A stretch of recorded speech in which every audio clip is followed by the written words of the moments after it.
Now, one thing that people often say to me is, hey, you, get out my garden. But apart from that, sometimes they say to me, do you ever actually get nervous when you meet some of the big stars?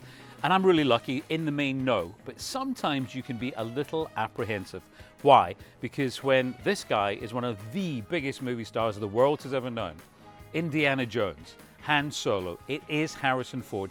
And he is known sometimes for being a little tricky. He's got a very dry sense of humor. And sometimes you're not quite sure when he's joking or when he's not. Anyway, Call of the Wild was a movie that he did. A lot of it was CGI'd. In fact, his best friend in it, who's a dog, was CGI'd. But this will completely shock you when I found out which Disney character, cartoon character, freaked him out. Oh yes. Harrison, great to see you. Pleasure, thank you. Congratulations. You're very kind. It is the perfect time for a movie like this, isn't it? Well, I hope so. I mean, it is. It's a rare kind of film, and I enjoy making family films. I really do, and they've been very good to me. The fact that I've made family films over the years, they've been some of the most popular films I've done, and I enjoy it. I enjoy making films that the whole family can see together and enjoy. Yeah, and this one is just right because it's a simple, lovely message. Yeah, I think there are a number of messages in it, but I hate pointing out messages.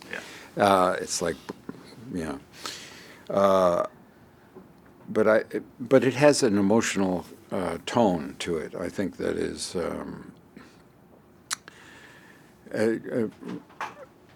provides a little antidote to the lives we're living right now. Because the world seems like it's on tilt, doesn't it? It's a little crazy out there.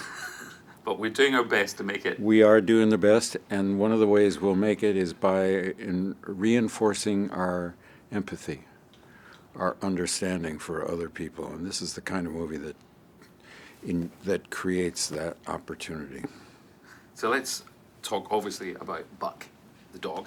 I mean, I was kind of half expecting protests outside of dogs saying, what's wrong with us? No real dogs, come on. Right, well. We're being replaced. Well, by you're being, and believe me, we're doing it for your own good. We're replacing you. The work is very difficult and hard to come by, and it's hard to photograph. You know, the choice to animate the dogs was the only choice you could really make. You couldn't really put this movie together the way it is, and have that degree of intimacy and the scope and scale at the same time, without doing it this way. Yeah. Now, Terry, you became very attached to. Am I right in thinking? I miss him so much. No, Terry and I got along. Terry Notary is an actor, a former Cirque du Soleil gymnast, and he stood in for Buck. When I say stand in, I don't mean just to be lit, because he wasn't lit, but it helped us organize our eye lines. It gave me a sentient being to have an emotional relationship with. And he was very valuable to me, but it did feel a little silly rubbing him behind the ears, patting his tummy, walking him. And the rest? Yeah, and the rest. And the rest. Did he get to kind of like it? I'm very fond of Terry, and I'm very fond of Buck. Does Terry pop round to the house now and again? You just for a little... For a walk? No. He's busy making his own movie now. All right. Yeah. Very talented guy. I was also just thinking that when you've got a movie full of dogs, were you concerned, obviously, with cats not doing that well? You were thinking, oops, we've got a lot of... But dogs are different. Dogs are different than to cats. Cats have a degree of independence that is sometimes it feels disdainful. Yeah. They don't need us. That's why it didn't work. But dogs, I mean, I've had dogs all my life. I don't know about you, but I've had them all my life, and they're all different, and they brought a lot of comfort and value to my life. So in terms of classic movies, I was thinking, when you were a kid, who did you watch? Who did you grow up sort of aspiring to be or liking? You know, I didn't really go to movies when I was a kid. I went to Bambi. It scared me to death, and I don't think I went back for a while. But when I was a kid, we were watching Saturday matinees, Gene Autry, Roy Rogers, Cowboys and Indians stuff. And then I kind of really didn't watch movies a lot until I decided I wanted to be an actor. I discovered storytelling in the middle of my college career. And I really didn't know anything about it except that you had to either go to the East Coast or the West Coast to be a professional actor, and that's what I wanted, so I went to the West Coast. And It's funny, I'm just thinking ahead, because obviously I'm sure everyone's talking about Indiana Jones 5 and Mr. Spielberg coming back to direct that, so... We're working away as hard as we can to get it all together and to be able to start later this year. Brilliant. Yeah. But I'm just thinking, Indy could be frightened of Bambi in this one. I'm just thinking. Put it Oh, in there. really? See? Stick to your day job, dude. You think so? Yeah. You think that's not Yeah, a good no, idea? no. Okay, which is just Yeah, just it's all right. Just one of those thoughts there. Got anything else for me? No, I was thinking as well. You've been so strong on climate change and ecosystems, etc., and you've been on that for a long time. Yeah. You know, do you feel now that there is a change, that we are getting it? Some of us are getting it, and some of us are resisting it because of our because we're entrenched members of the status quo, and we don't yet see the light.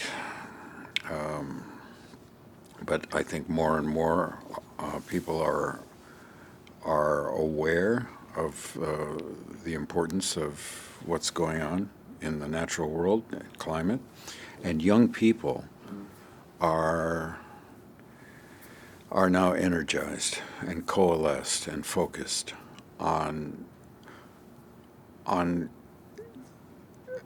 ensuring that their governments represent their opportunity to have the future that we enjoyed.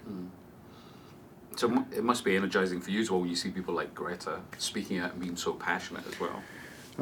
Yeah, of course, and she encourages me. Others encourage me. Some of our candidates for president here in the United States, in a very full field, on one side of the political equation, are all acknowledge the importance of nature in our lives. Yeah. Was politics ever a thought for you? No. That would be a definite no. That's a definite no. Not even a thought. Not even. No. You just love what you do. I love what I do. I love the people that I work with. I like the challenge of it. Still a challenge? Oh, it's a challenge every time. Every time you open your mouth, I think you want to consider the quality of your communication and what you're, it's a collaborative enterprise. So the group of people that you're working with, it's really fun to work with a new group of people on something new and form those relationships and those collaborative bonds and problem solving. That's the other part of the job that is so much fun to deal with. Don't give me problems, give me solutions. Well, but you got to know what the problem is first to craft a solution, don't you? You certainly do. Great to see you. My pleasure. Thank you, sir. Thank you, sir. Very much indeed. Thank All you. of us. There we are, Harrison Ford. Do you think it's a no when it comes to politics? Yeah, I think it's a no. Is it? Yeah. No, no, it's a definite no. But one thing is a big yes is Call of the Wild. Lovely movie for the whole family and a lovely environmental message too. Now, if you've enjoyed our little chats, and I hope you have, and you would like some more, then all you have to do is click right here for some more Good Morning Showbiz videos.